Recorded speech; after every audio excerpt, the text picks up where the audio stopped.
And we'll start with those people who signed up on the sheet, and then we'll open it up to anybody else who would like to speak for items not already on the agenda. And we'll start with Kate Warren. Good evening, everybody, and it's nice to see you all. I haven't been here for a while. And welcome, Tim. I'm here this evening to address an immediate public safety issue, namely the stagnation of S1632-83700 that sits stalled in committee. As you may recall from my previous statements regarding this legislation prohibits certain light frame residential construction in densely populated census tracts and establishes construction requirements for certain light frame residential construction in other census tracts. I have attached the proposed bills to my comments. Others here tonight who are much more educated on exactly what's intended by this legislation plan to speak. Given the most recent conflagration in Maplewood, I'm here to follow up on an email I sent to all of you last week to publicly request that you call for immediate action that will result in passage of this important legislation. I urge you to vigorously voice your continued support for the proposed legislation introduced in the Senate February 16, 2016, that you articulated in Resolution 16-105, passed on March 28, 2016, wherein you call for, quote, swift consideration and passage, unquote. Recognizing Councilman Quinn was not yet elected to office, as well as the absence of Councilman Miller and Liverman, I urge all three of you to add your support behind the resolution at this time. The resolution addresses a public safety issue, not only for tenants and homeowners and their personal property, but for first responders who bravely give so freely of themselves to protect others.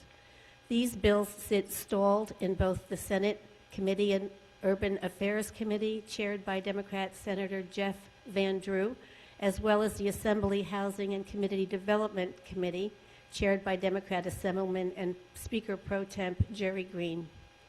Ironically, the Assemblywoman and Deputy Speaker Jazzy represents Maplewood and sits as Vice Chair of the Assembly Committee.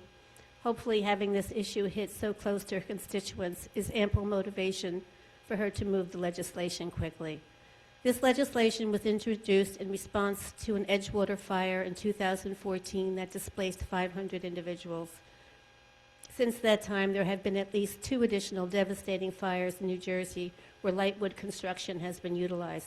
The time for action is now. It's time to put aside the building industry's special interest and do what's right to protect life and property. My request to you this evening is that you call the committee chairs to demand action, as well as the sponsors and co-sponsors, to ask that they demand swift consideration on the proposed legislation. I've added the names and telephone numbers here of all those people. Thank you for your attention to my request this evening. I look forward to learning what action you will be taking and when such action will occur. Thank you.